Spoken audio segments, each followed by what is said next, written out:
The maelstrom, now weak and shrunk, is slowly spinning amidst the thick fog. It is restrained by the emulator's core broadcasting via the maelstrom beacons, though still very dangerous. You touch it with your fingers for a split second, and a flow of information overwhelms you at once, stunning you for a few moments. Listening carefully, you hear the familiar sound, ingrained in your memory. Soft, rhythmic beats, like heartbeats. You've already heard them while contacting the maelstrom through the emulator, but they're much weaker and softer now. The surface of the maelstrom unfolds slowly and as if reluctantly in rhythm with the beats. Your mind opens toward the white nothingness as if hanging in midair. And something living inside the maelstrom, invisible but perceptible, freezes in front of you, awaiting your command. You order the maelstrom to stop and cease functioning. It obeys reluctantly, its spinning growing ever slower, its signal fading. The plot line on your Kairos shows gradual reduction of any maelstrom activity. But in the same time, a strange noise grows louder. The space around you is buzzing and quivering.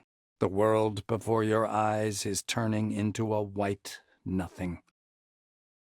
Another milestone in the history of mankind has come to an end. Maelstrom, that you have awakened in the excavation zone at C-12 Nashville facility, has remained completely unexplored, much like the civilization of the forefathers that created it. Of course, Maelstrom was neither good nor evil. It probably turned out to be just a tool that humanity simply was not mature enough to wield.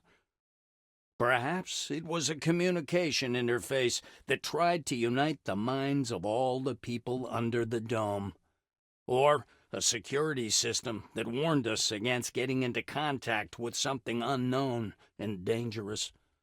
Or a creative force that transforms the world and awakens supernatural powers in some individuals. One thing is indisputable. Maelstrom, lost in its own creation, gave rise to your incredible mind, and once in your hands, it gave you the opportunity to change the fate of the world completely. Few receive such a chance, and naturally, you took it and made your choice. Whatever this gift of the forefathers really was, mankind was not ready for it. Dismissing it was the most rational decision. You strolled farther and farther away from the camp. The maelstrom was gone, and the sky above your head was clear for the first time in several years. It took time to achieve a fragile balance under the dome. Though mankind got what it wished, the euphoria of defeating the maelstrom soon faded, for many problems remained unsolved. The dome was still impermeable, and the world outside kept silent. You order the maelstrom to clear the dome, completely destroying all intelligent life. A thin net of greenish lightnings covers the slowly spinning vortex. The maelstrom is growing bigger and spinning ever faster. You hear a sound from your walkie-talkie like a distant cry of panic, though it soon fades.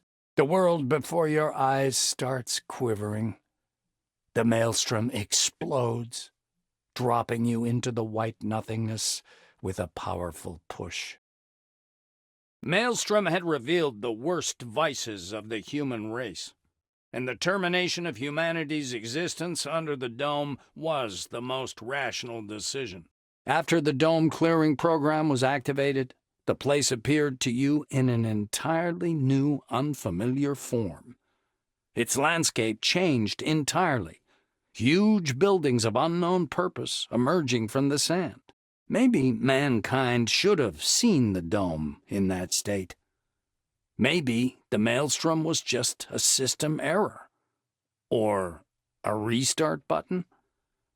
There were lots of questions, but no one asked them and no one answered them. You erased the civilization inside the dome, remaining the only living human inside it. Years of lonely life had passed before your story died with you. Connected to the maelstrom, you run the program the Abbot installed on your Kairos.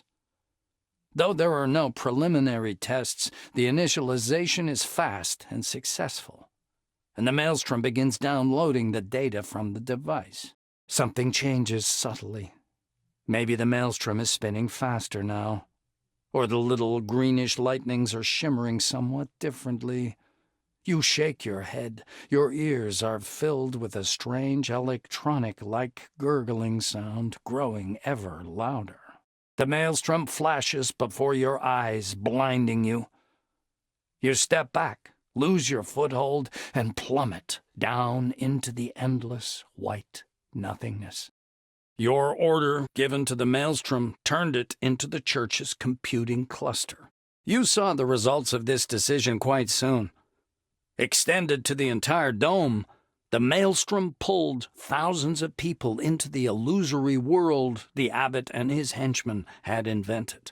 And although many liked the virtual paradise very much, the majority was pulled there against their will and got stuck there, unable to change anything.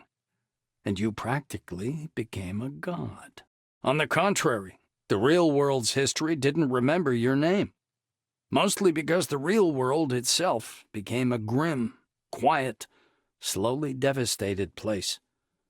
You saw its drastic eclipse shortly before the virtual world sucked you in completely. Walled off, the old civilization, now so far away, the dome fell silent forever. Those who will come here one day after you will only find empty settlements and a mysterious glowing column rising in the very center of the desert. That's what the maelstrom turned into soon after the transformation. A glowing digital stream, though that was yet to happen. You went farther into the desert, the wind erasing your footprints. The maelstrom was slowly changing, and the old world counted its last days. Whatever the Abbot offered, you're not gonna serve him. And of course you don't intend to give the church hold of the maelstrom. The code of the program is simple, and you easily find a back door. You change several lines to make exiting the program impossible. You connect to the maelstrom and copy the data. Now, anyone entering the church's virtual world will remain there forever, even with their glasses removed. Something changes subtly. Maybe the maelstrom is spinning faster now, or the little greenish lightnings are shimmering somewhat differently. The Abbot made a mistake by trusting you. Though you did link the maelstrom to the church's systems, what you did was far from what you'd been asked for. From that moment on, everyone who got into the church's virtual world could never leave it.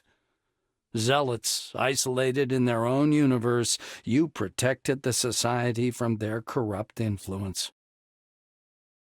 You produced the device made by the phalangists from your pocket. Its function is quite clear. It's a powerful portable radio station powered by the maelstrom's magnetic field and connected to a relic via a special decoder. You weigh the device on your hand, turn it on, and cast it into the slowly spinning vortex. And nothing happens.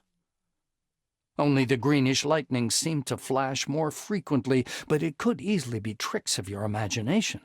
You take a step back, lose your balance, and fall into the endless white nothingness. Maybe only his incredible shrewdness made Zemeckis place his bet on you. Maybe also that shrewdness is the only thing the world can hope for now. Hieronymus managed to use the transmitter's power wisely. The data coming to the Phalanx's information center via radio communication gave Zemeckis an incredible amount of room for political intrigue and manipulation, which set both himself and his organization high up within the dome. The new committee proved not to be strong enough to withstand Zemeckis' influence. Though it kept a semblance of power, it lost its capacity of making decisions and imposing conditions. From that moment on, the whole political life of the Dome depended on one man. Of course, Zemeckis won the elections in Carmine Heights. With an unlimited access to the maelstrom-gathered information, Hieronymus got the most out of his victory, making Carmine Heights a powerful manufacturing and research center working for the phalanx's needs. All things considered, the settlement profited a lot from the cooperation with the phalanx. In 2 decades, a large industrial city grew instead of it. The singular advantage gotten thanks to you and multiplied by Zemeckis' ability to use information well obviously made the fortress on the cliff a new center of civilization. The church had never particularly interested Hieronymus. Once he got access to the virtual world technology, Zemeckis had seemingly forgotten about the cult and never intervened in its affairs later. Though, let's get back to the phalanx. Both Hieronymus and his little empire eventually became frighteningly strong. The best scientists and an unlimited access to knowledge let the phalanx develop robotics, genetics, communication, and weaponry to an incredibly high level. The Dome-provoked infertility dealt with, the aging problem solved, and death triumphed over, Zemeckis and his inner circle became not supermen or living gods, but something else. A collective mind akin to locusts. Replicating themselves endlessly, they managed to leave the Dome and, finding the Earth deserted, populated it in hundreds of years with a mortal, knowledge-longing biomass. They aimed thousands of antennae to outer space, catching signals. But all that would occur much, much later. By that time, the Barons would have erased your traces, and your bones would have decayed. Only your name and a detailed chronicle of your life would remain, preserved and scheduled accurately within a margin of seconds. You produce the device made by the phalangists from your pocket. Its function is quite clear. It's a powerful portable radio station powered by the maelstrom's magnetic field and connected to a relic via a special decoder. The device is broadcasting in encrypted mode now, which you don't like. You unplug the decoder and connect the relic's adapter directly to the radio station. From now on, any information getting to the maelstrom will belong to all mankind under the Dome. You take a step back, lose your balance, and fall into the endless white nothingness. Before throwing the phalanx's transmitter into the maelstrom, you reset it to broadcast at an open frequency. The information contained in the maelstrom, which Zemeckis craved for himself alone so much, became the entire Dome's wheel. Paradoxically, no one benefited from that. The Church's covert agreements, the new committee's secret protocols, the phalanx's military plans, all that became known to everyone, exacerbating the already complicated political situation. As all kind of intrigue or double gaming became impossible, the significance of the council increased dramatically. Nakamura's array was passed, a code of laws regulating life under the new circumstances. The central part of the Dome was named a neutral zone. The other territories were divided equally between the phalanx, Carmine Heights, and the new committee. Isolationist policy became useless. The era of forced cooperation and mass control began. Eventually, the Union was created in 1990. A political structure aiming to share use of scientific, material, and human resources. The Union's laws gave all inhabitants of the Dome equal rights and duties. Carmine Heights bid farewell to its freedom and liberalism. So did the phalanx to its rare relics monopoly. The new committee provided all its infrastructure for common use. The consolidation of resources made for a scientific growth and a kind of social equality. Dissidence was prosecuted. A person who voiced rebellious ideas would soon catch the eye of the Black Wing and receive the status of unreliable one. Any form of resistance proved useless, and decades of peace and stagnation followed. But that would happen many years later. By that time, your name would be forgotten, and your bones would have decayed. Only the story of the New World's birth would remain of you, an embellished, distorted one turned into a solemn legend. From all available options, you choose this one. After all, who, if not the people of Carmine Heights, deserve to be the first leaving the dome that within a few years became a prison to humanity? You give the maelstrom an order, and it obeys without a grumble. The spinning vortex widens and shoots up to the skies. A real storm rises around you within moments. It pulls in streams of whitish mist floating over the ground. You end up in an endless whiteness, in a dead, silent nothingness. After hearing Johann's ideas, you turn Maelstrom into a kind of giant tunnel, or rather an elevator, leading to the aperture at the top of the dome. Now, any living creature can exit the dome without hindrance. After several years in forced isolation, this possibility gave humanity much-needed hope. With Maelstrom transformed into a gate to the outside world, Carmine Heights' position has only strengthened. With the developments in the ISO-suit program and a powerful scientific and industrial base, the Republic soon became the unofficial center of civilization under the dome, a place where finances, power, and technological progress were concentrated. You performed a great service for the engineers working on the ISO-suit project. Thanks to your efforts, a working prototype of the device was ready in a few short years. After rigorous testing to confirm the reliability and safety of ISO-suits, the first expedition was sent to the surface of the dome. What they discovered was incomprehensible and alarming. After descending the outside of the dome, the researchers headed for crystal sands. They reported the settlement had been destroyed and abandoned. There were no further communications.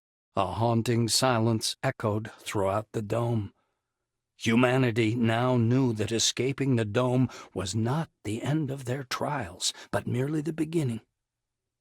Yesterday's comforting image of a bright, stable future had turned unsettling, even frightening. Olivia Reisner's idea might seem naive and idealistic, though it does have a point. With all the knowledge from the maelstrom and all the scientific progress, the exhausted humans trapped inside the dome may not survive long enough to see themselves freed. You order the maelstrom to begin the dome's biosphere transformation. The spinning vortex shoots up, and a couple of moments later a loud thunder comes from above. A single drop of rain falls on your forehead, and then streams of rain fall from the skies, invisible beyond the white fog. You step back, stumble, and fall, dropping into the white nothingness. You judged Olivia Reisner's idea to turn Maelstrom into a source of life, the most humane and reasonable. Under your instructions, the megalo anomaly transformed into a kind of atmospheric front, which for many days rained on the arid lands of the dome. The dead desert bloomed. Rivers flowed again in the canyons, and less than a year later, the first children began to be born under the dome.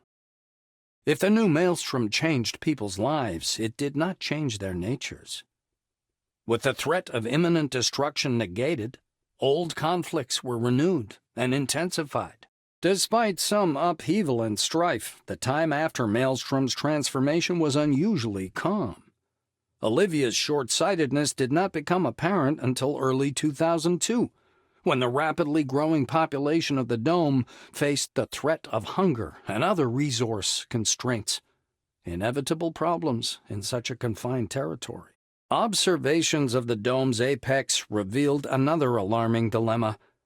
From the moment of Maelstrom's transformation, the aperture was slowly shrinking, gradually turning it into a closed biosphere. Human civilization's new paradise was not a deception, but it turned out to be a test. Having resolved the problem with Maelstrom, humanity would face even more serious challenges. You produce the beta helmet from your pack, take it closer to the slowly spinning streams of the Maelstrom, and order the Maelstrom to pass control. Despite the unclear phrasing, the Maelstrom fulfills the order precisely. A little greenish lightning flashes and burns bright inside the glass bulb of the helmet. Packing the helmet, you realize that you no longer direct the Maelstrom. The control is lost, and the space around you is stretching and swirling, curling into an endless, quivering, white nothingness. You freeze inside of it, like in a zero-gravity state, squinting against the light pouring from all directions. Maelstrom, which mankind spent so much effort to conquer, was too valuable to destroy and too dangerous to make it a public good. That's why you put control over the megalo anomaly into the hands of a woman who can keep her cool in even the worst scenarios. Equipping the beta helmet, Kimiko engaged in a merciless struggle with everyone who defied the committee's monopoly on power. The fight lasted several months and ended in her enemy's decisive defeat. Magellan, which even under the new committee had been showing the first signs of self-government, finally lost its autonomy. The post of base director was abolished, and the station flooded with citizens. Years later, Magellan merged with the city to form a huge metropolis. Carmine Heights, which had never claimed leadership under the dome, finally lost its position. With Maelstrom's overwhelming power at her disposal, Kimiko forced the community into indentured servitude based on dishonest and unbalanced trade deals. Bloodied and weakened, Carmine Heights would eventually become a protectorate of the new committee. As far as the church was concerned, Kimiko used all of her growing influence to crush the brainchild of the abbot in Santiago. After she officially banned the church in 1982, the temple building was confiscated. Some believers went deep underground, the rest were condemned to forced labor or confined as dangerous mental patients. The abbot died a couple of years later, and Reverend Santiago was shot and killed by an assassin in 1989. But the technology of the virtual world outlived its creators, preserved in the most disgusting of forms. With Maelstrom's awesome power at her disposal, Chairman Nakamura turned the virtual world into a corporate propaganda machine, layering entire sections of the barrens and slums with deceptive digital mirages. Shielded from the effects of Maelstrom, the picnic-neutral zone thrived, eventually growing into a conglomerate of free settlements, paying allegiance to no one. In truth, Picnic posed no threat to the new committee's power. This was obvious to everyone, including Kimiko herself, who simply left the neutral zone and its inhabitants to their own devices. Despite the measures taken by Nakamura, the fops remained a threat to the inhabitants of the dome for many years. The Ranger Corps, made up of the best fighters of Blackwing, was established to deal with the mad rascals. It was a long and bloody struggle, but in the end, the fops were exterminated. In the end, everyone was resigned to the absolute domination of the new committee, except for the phalanx. Knowing they could never prevail in a military conflict, Hieronymus Zemeckis chose to wage a war of espionage, bribing and enticing the new committee's top managers, whose minds, for some reason, were resistant to Maelstrom's powers. The constant struggle with traitors and dissidents made Kimiko paranoid and cruel. During her last years in power, Nakamura ruled from a secret bunker, surrounded by an elite guard, dozens strong. In May of 1996, despite the increased security, the beta helmet was stolen and destroyed by unknown persons. A few months later, in August of that year, Chairman Kimiko Nakamura was shot to death in her bed. The unrest that followed the destruction of the helmet escalated into all-out civil war. After Nakamura's death, power passed into the hands of the military council, which suppressed the protests at Magellan and in the city at the cost of many lives. The conflict severely weakened the new committee in numbers, resources, and political influence, and they were soon absorbed into the phalanx. You recall Nakamura's words, and as you study the helmet, actually find some similarity between it and the emulator technologies. You find the adjustable resistor and set the level of incoming signal to maximum. No brain, not even Nakamura's, can survive a radiation that strong. The helmet you gave Nakamura cut her life short in the most tragic and horrific way. Kimiko put the device on in the middle of a council meeting, and her brain was massively overloaded and fried. Obituaries of the most influential person under the dome have remained on the pages of committee papers for a long time. Nakamura's death was the start of a new chapter in the city's history. Those who succeeded Kimiko realized how badly the city needed democracy and immediately moved to soften the committee's many regulations. The rules of staying in the city and sales duties were significantly relaxed. These policy changes led to the slow but steady growth of the settlement.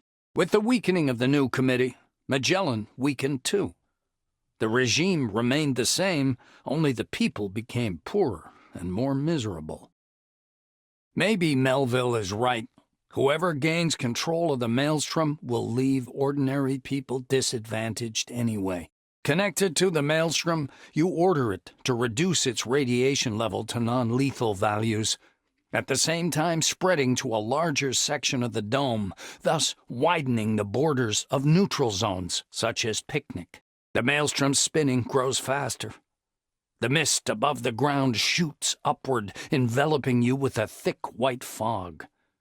An endless nothingness with no borders or bottom. Your decision was controversial, as is any decision in the name of something so ephemeral as freedom. By coming into contact with Maelstrom, you weakened its destructive force, but at the same time expanded its zone of influence over the entire dome, instantly depriving the new committee and phalanx of their territorial advantage. Audrey Melville knew perfectly well where everything would lead. The strong became weaker, and the weak grew stronger. The time of universal equality has come, something for which perhaps only the residents of Picnic were ready. The spread of maelstrom to the entire dome and the ensuing threat of radiation led to a massive resettlement. Yesterday's phalangists and city dwellers scattered throughout the dome. For many, the Picnic has become a temporary refuge. For some, their permanent home. However noble her intentions, time proved Audrey's plan a failure. Universal freedom and independence did nothing at all to move technology forward or fund expensive research. The world under the dome was slowly changing into a single, sprawling village without scientific advancement, without medicine, without prospects. By the beginning of the new millennium, most of the independent settlements had sunk into oblivion. The rest were slowly dying, without the people, leadership, or resources to survive. You stop beside the maelstrom, thinking. Any decision seems a hasty one now. Whoever you give control of this power to, there'll be no way to predict the consequences. The only solution that seems reasonable is giving the maelstrom to scientists. With enough time and resources for their research, they'll do the right thing eventually. Your mind is connected to the maelstrom. You give it a complicated order. Split into several streams, lower the peripheral activity, and make specific borders to the research zones to avoid disturbing ordinary dome dwellers. The white vortex is shimmering with lightning, listening obediently to your commands. then flashes with white light and spreads so fast you have no time to react. The shining stream pushes you backward, casting you into an endless white nothingness. When it came down to making a choice, you followed your conscience and put your trust in someone whose intelligence, sincerity, and good intentions were never in doubt. Henrietta Russo and all her scientist colleagues under the dome received a truly luxurious gift. An enormous, insanely complex anomaly ready for their research and experiments. Maelstrom was split into many foci with different properties and well-defined boundaries. Although your decision had political consequences, nothing much changed at first. Life under the dome went on as usual. In the hands of White Wing, Maelstrom began a new scientific era. The next 2 years of research revealed more about the dome than everything that had been learned before. New drugs were developed to completely counter radiation sickness and cancer. In 1983, the prospect of escaping the dome and reversing the infertility problem were but the first of many glorious achievements for mankind. The scientists had no desire to become a political force, but nevertheless their influence changed society under the dome forever. The future continued to be uncertain, but now at least it was in good hands. You produced the homemade mind extraction helmet from your pack. You put it on your head, click the switch near your temple, and enter the maelstrom. There's hardly any pain. It fades almost immediately as all your nerves burn out. Then you turn blind, but you don't need eyes anymore. Light is shining around you, and a powerful stream of air raises you above the endless whiteness. With the help of an ejector created by the church, you transferred your consciousness into Maelstrom and ascended above the world to dispassionately observe the events unfolding below. Along with loss of the human form, all emotion evaporated as well, rendering all of your previous goals void.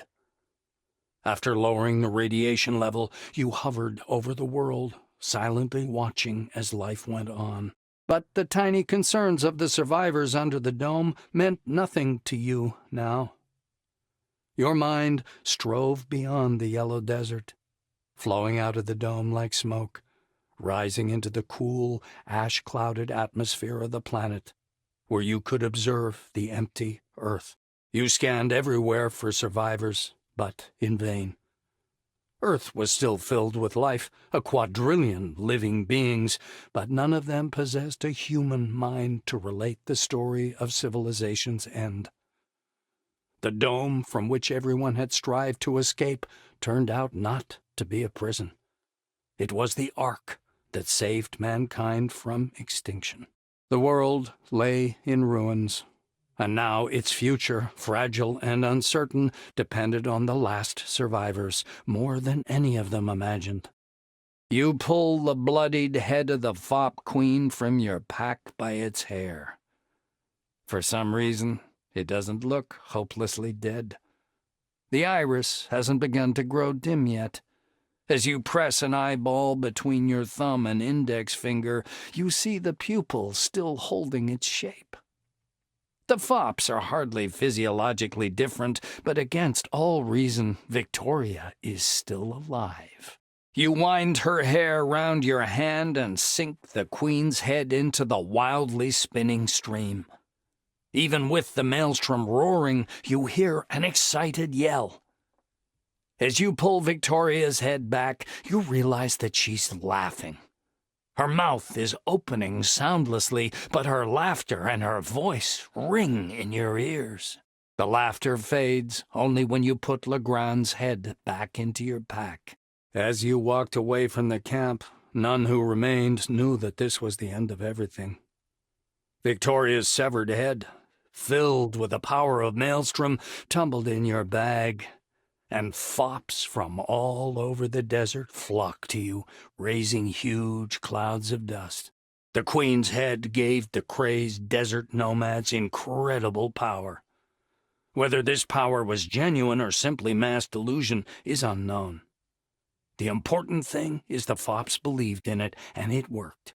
There was no force left under the dome that could resist the army of psychos. Within a couple of weeks, the last pockets of resistance were wiped out, and the army of the fops overran everything, leaving behind only burning ruins. Thanks to your help, the new committee's power grew manyfold. The former Cronus became a totalitarian, bureaucratic empire. Your interference with the new committee caused a significant weakening of its position. The citizen controlling system was practically ruined. That caused a thaw in the organization's policy.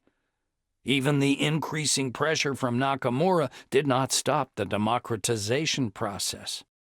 Though you interfered with the new committee, your actions had no significant influence on the organization's fate. Some things changed for the better, some things to the worse, but generally its status remained the same. The new committee was still strong enough to withstand Zemeckis' influence. Those two political forces' struggle led to a long Cold War. It took time for the life to return to the ruins of the new committee. In fact, that society wasn't the same new committee any longer. The organization's story actually ended with Nakamura's death. Nakamura, who miraculously survived the slaughter you caused, rallied the remaining citizens, turning the new committee into a closed military structure. She ordered her people to hunt you down. After suffering many trials, Kimiko ultimately was unable to cope with the main problem.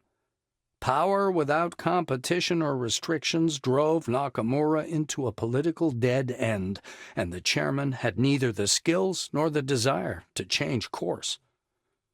The new committee degenerated into a failed state, with a frozen political system and an aging dictator who ruled through brainwashing the people. Nakamura's utterly rational mind, ensconced in omnipotent and omniscient maelstrom, found a purpose for the deserted lands of Carmine Heights. The settlement was revived and became the hub of a huge agricultural region capable of feeding the entire dome. It took months for Magellan Station to recover from the damage you'd done to it.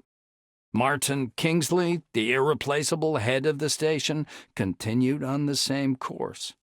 A certain Ronald Orson took the dead Martin Kingsley's place. Using the new committee's weakness, he proclaimed Magellan's independence. The base became autonomous, its major income arriving from scientific research and selling electricity produced by the reactor. A certain Ronald Orson took the dead Martin Kingsley's place. Realizing that the new committee was still strong enough, Ronald enhanced the cooperation with the city. The migration quotas were increased, and many new committee citizens moved to Magellan. As for the life on Magellan Station, nothing changed in particular. The many-fold increase in controlling policies made life in the new committee almost insufferable. Magellan people raised a revolt which was put down with a heavy hand. Magellan Station, whose population you so brutally exterminated, was inhabited by people from the Barrens and neutral zones. Deciding there was no point in rebuilding the destroyed infrastructure, Kimiko turned the remains of the base into a grim ghetto for those denied a place in the city. You decided against delivering the new committee employee database to Zemeckis. In the long term, this reduces the phalanx's scientific potential and their research programs dwindle. Zemeckis' creation would forever remain a community of mercenaries. Zemeckis' embarrassment from losing the elections in Carmine Heights didn't last long. Zemeckis, who had won the elections and integrated Carmine Heights, did not retire on his laurels for long. Hieronymus channeled all his passion toward transforming the phalanx, trying to turn it from a private mercenary army to something bigger. The list of employees you delivered proved quite handy to Zemeckis. He invited many of the high-qualified specialists to work for the phalanx, and some of them took the offer, leaving the new committee forever. As Carmine Heights existed no more by then, Hieronymus channeled all his passion toward transforming the phalanx, trying to turn it from a private mercenary army to something bigger. He succeeded. Thanks to the database of the new committee employees you'd stolen, Zemeckis managed to attract valuable specialists, who turned the phalanx into a leading community of the Dome for years. One could say he failed. The false database you gave him did not allow Zemeckis to lure the new committee's key employees away, which was necessary to develop the phalanx's own scientific projects. The phalanx remained a community of mercenaries. As the new committee existed no more by then, the phalanx expeditionary force easily took over Magellan, gaining access to the Cronus' most sophisticated technologies. The forefathers' best technologies and advanced genetics allowed a breakthrough in medicine, which made cloning, growing organs, and cyborgification possible. Zemeckis himself survived several operations and died in 2047 after an unhumanly long life. The pocket country created by Hieronymus decayed gradually, becoming totally unpopulated after a couple of decades. Zemeckis himself died in 1999 after a long illness, seeing for himself both the rise and fall of the phalanx. A group of Zemeckis' most committed phalanx men managed to get hold of the Church's technology. They retreated to an abandoned bunker, where they ran their own version of the virtual world and recreated their leader from data extracted from Maelstrom. They remained in touch with the fortress for some time, but eventually all communication ceased. Their current location and status are unknown. The growing influence of both the phalanx and the new committee led to a conflict between them. In 1988, Zemeckis was killed by an assassin. With its leader dead, the phalanx lost its status and eventually ended up as a caravaneer company. You cast the transmitter into the center of Maelstrom, giving the phalanx what Zemeckis considered the most valuable thing in the world: information. Unfortunately for the phalanx men, after Hieronymus died, no one could make proper use of this gift. Zemeckis was indeed the heart of the phalanx. His death initiated the slow but inevitable decline of the organization. The phalanx was no longer a significant political force, and its power and influence would only decrease with the passage of time. Zemeckis' death had an unexpected effect on the city's fate. Thanks to the transmitter cast into Maelstrom, the Phalanx Caravan Company trounced their city competitors and became the sole trading company under the Dome. Although the largest Dome settlement officially remained under the new committee's jurisdiction, the real power shifted to the Phalanx. And while the Phalanx men fattened their purse, the city grew ever poorer and weaker, and the new committee weakened with it.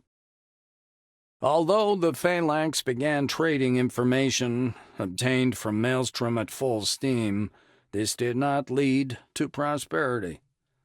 Yesterday's mercenaries, who had seized both power and money, destroyed the organization from the inside, turning it into an amorphous alliance of oligarchic clans. This alliance existed for a while, but it no longer played any significant role in politics under the Dome. The massacre you carried out at the Phalanx Fortress ended the community for good. The new committee's forces captured the fortress without firing a single shot.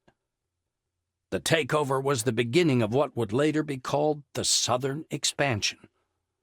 Left without any significant enemy, Nakamura threw all her resources into the exploration and development of the South. By the end of her reign, there were no blank spots left on the map of the Dome.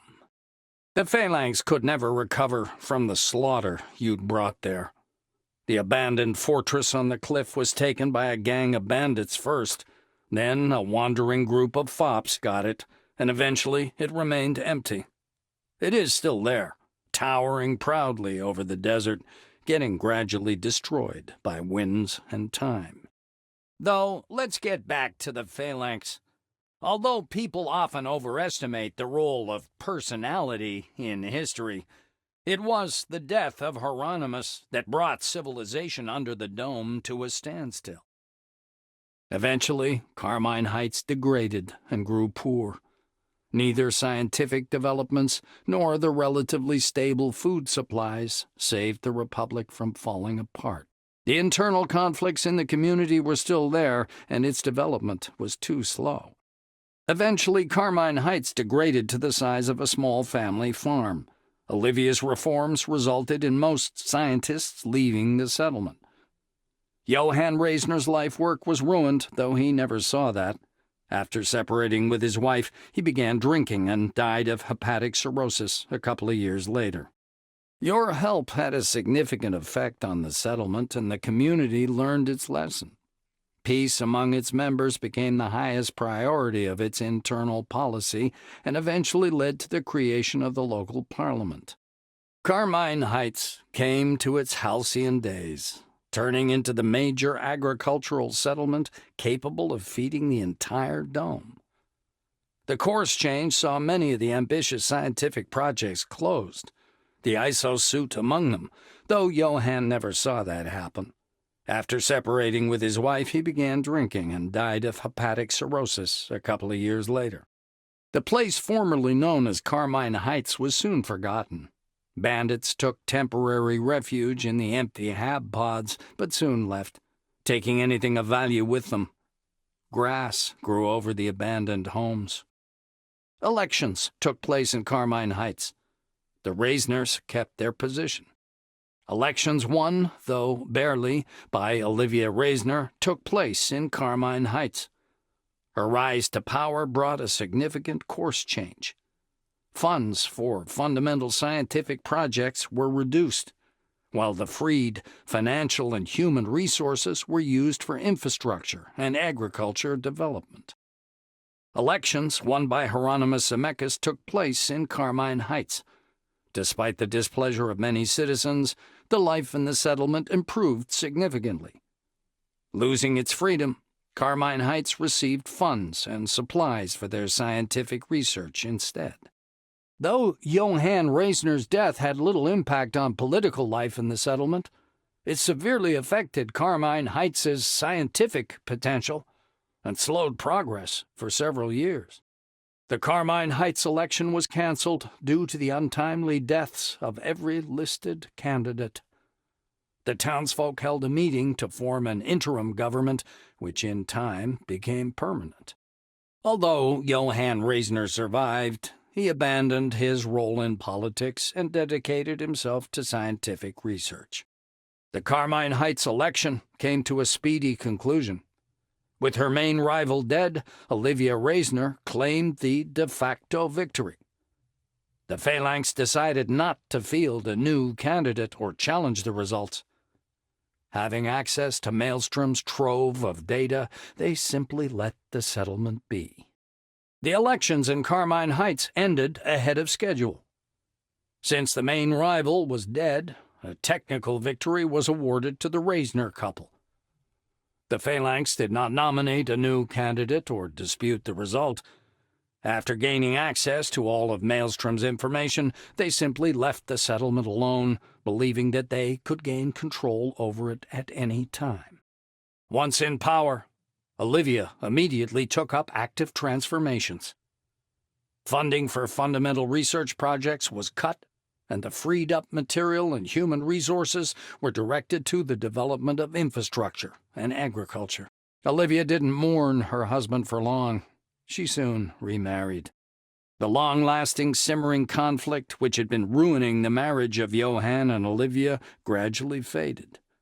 The now wiser spouses managed to build a balanced settlement, combining both powerful scientific potential and productive agriculture. With the passage of time, Carmine Heights managed a small but technically equipped army to protect the Republic from invading forces. Bethany Mortensen, who had won mayoral elections in Junktown, decided to follow her program to the letter. She managed to attract merchants to the settlement from all over the Dome and persuaded the administration of the new committee to grant Junktown the status of a special economic zone. Although the new laws severely limited the powers of the police, order was preserved in the settlement. Kurt Spengler, who remained as sheriff, managed to keep crime in check. The well-being of Junktown grew with it, and this lasted for many years to come. A few weeks after the election, Kurt Spengler, whose reputation was destroyed, was removed from the sheriff's position. Kurt may have been bad, but the person who came after him was even worse. Within a few years, the crime rate in Junktown increased so much that the new committee brought in troops.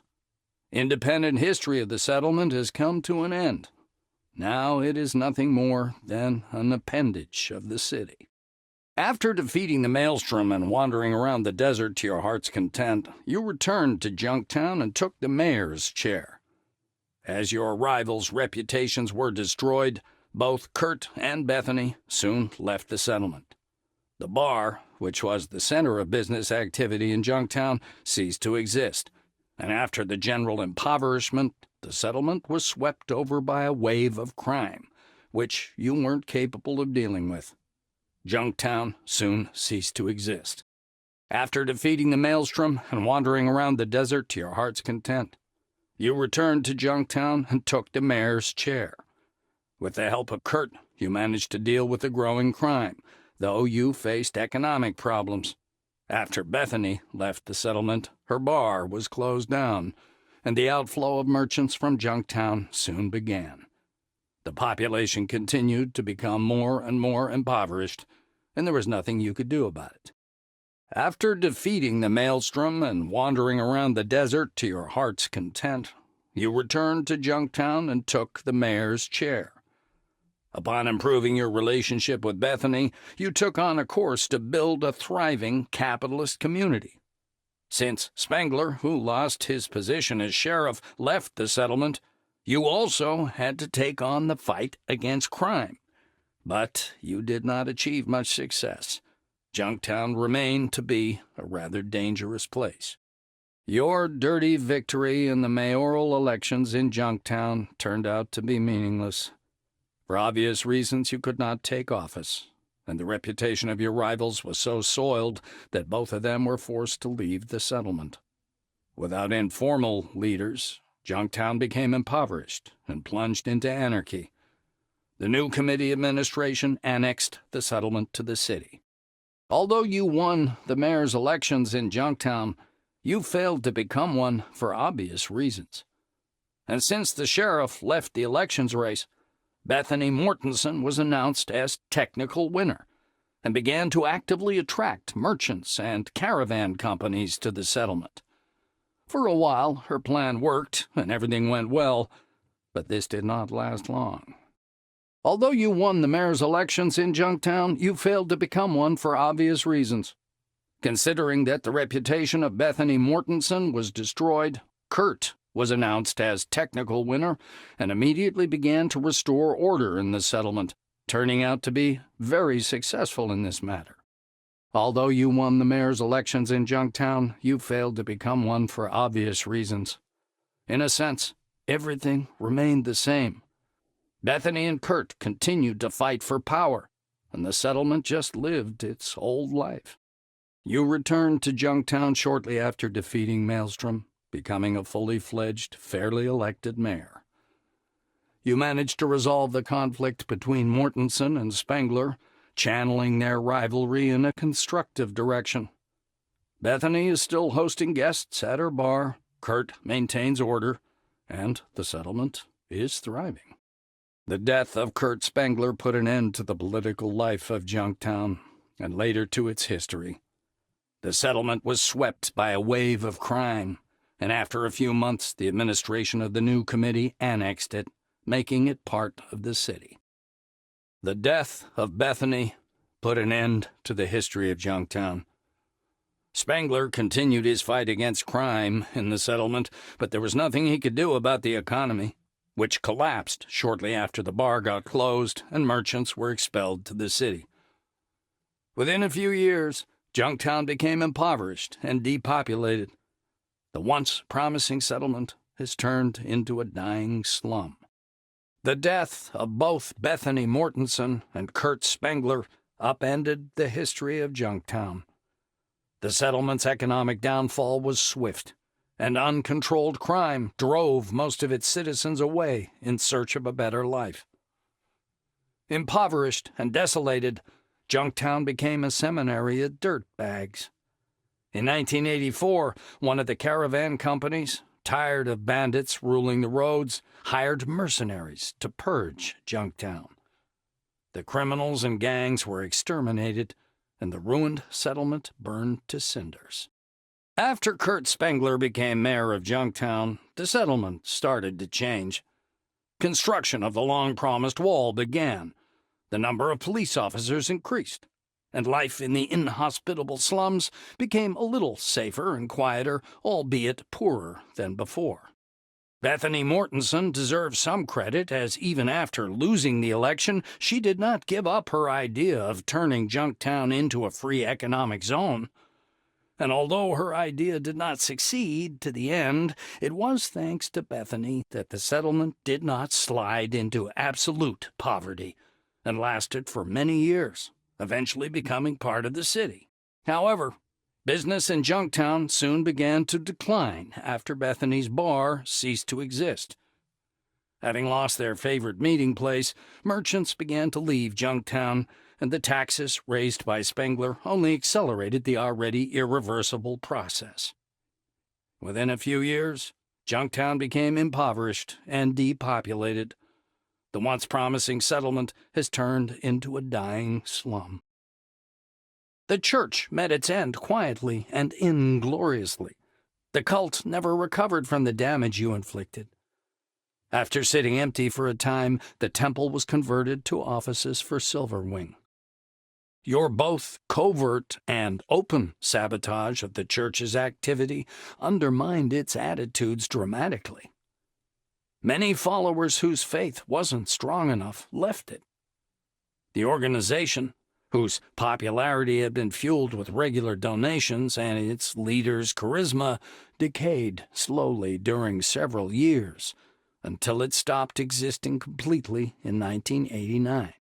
Your actions concerning the church were somewhat contradictory, and so played no significant role in its fate. The organization existed for many years, reaching its full potential in 1993, a couple of years before the abbot's death. As the new committee grew stronger, the church's position worsened. Its adepts started being harassed. The church was eventually eliminated by Kimiko Nakamura's decree. Your help and support to the church resulted in it spreading all over the dome in just a few years. Its branches opened even in the farmost places. No qualitative leap in the virtual world technology occurred, and both the church and its faith became something quite mundane after a while. The huge church's building was left empty. They say there are novitiates' bodies still lying unburied and unheeded in its halls. As for the equipment, it was mostly either pilfered or destroyed. Either way, the church-created virtual world was erased, and no engineer, even the most talented one, will be able to bring it back. Surprisingly, the abbot's death did more good for the new religion than bad. The fallen father was miraculously reborn as a digital copy of himself, cementing the churchgoer's belief that immortality is indeed possible in the virtual world.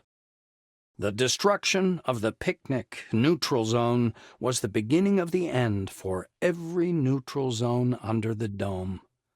For many, Audrey Melville's death was proof that small, autonomous settlements were doomed to perish. The last neutral zone surrendered and dispersed in the mid-1980s. As for the picnic neutral zone, few under the dome remember it ever existed. The gas station and the cafe rust among the swamps, travelers avoiding the region. Your help meant much for the picnic neutral zone, both sides benefiting from it. The zone became indeed autonomous and independent, and you got faithful allies in its dwellers. Like before, the little but proud community is home for those valuing freedom and equality above all. As for the picnic neutral zone, it degraded slowly for many years. Your help proved to be not enough to provide its autonomy. The remnants of the fop gang were scattered across the desert. Nakamura's solution for the fop problem was total extermination, which was so successful that a couple of years later, the mad nomads of the desert had vanished completely. Your attack at the fops' camp was fatal for the group. Though one can still meet fops wandering in the barrens, they provide no real danger any longer. You actually finished the entire gang of fops off by convincing their queen to go looking for her past. Without Victoria, the fops became weak and undisciplined. They scattered all over the dome and died away within several years. You had taken Victoria's head but broke your promise. When the fops realized you'd fooled them, they were furious. For a long time, their army, led by ire and sorrow, roamed about the desert, tearing apart unfortunate travelers. The gang's life ended some 30 years later at the Phalanx fortress, when the last surviving fops clashed with the elderly Phalanx men. The fight was desperate, and there were no survivors. The gang's life was over in less than a decade, when the fops came for the new committee. People from both City and Magellan all ended up dead, yet the attackers remained lying on the battlefield too. The gang's life was over by the end of the 1980s during the siege of Carmine Heights. Realizing that they were outnumbered and death was inevitable, the few remaining Republicans mined and blew up the Hab pods. The incredibly powerful explosion wiped away every living being for a couple of miles around. Eventually, Carmine Heights got enough of that. Several combat teams drew the fops into a trap and finished them off once and for all. The major part of the dome was under the new committee's control by that time, and the reaction was quick. Within a couple of weeks, the gang was tracked down and destroyed. Eventually, they walked into one of the rapidly spreading phalanx outposts and were destroyed. Victoria was furious when she realized control over Maelstrom had slipped from her grasp. Led by their queen, the fops' army roamed the dome for many years, attacking patrols, caravans, and occasionally travelers. The sudden and, more importantly, pointless death of the queen was a hard blow to fop morale. Just a few years after losing their leader, the fops dispersed across the desert, leaving no trace of their former force. As for Victoria, she survived and wandered in the desert for a long time, until one day, weakened and completely insane, she was picked up by some bandits. They sold the former queen to a brothel, where she ended her existence. Victoria Legrand had every chance of dying of syphilis, but alcohol and progressive insanity killed her earlier. The world expected decisive action from you. But, for reasons known only to you, you did not change anything. Shrunken Maelstrom, reconfigured to Nakamura's Beta helmet, was no longer under your control, and you were free, for the first time in a while. The Analytical Center, created for downloading and processing information from Maelstrom, turned out to be too complicated in its content, and ceased to exist after a couple of decades. The chance to change history turned into an unfulfilled dream, and the aging humanity had only one thing to do: to watch the world slowly fade away. Alas, your ham-handed assistance on the ISO-suit project did more harm than good. A lot more. It took the engineering group several years of painstaking work to assemble the finished prototype.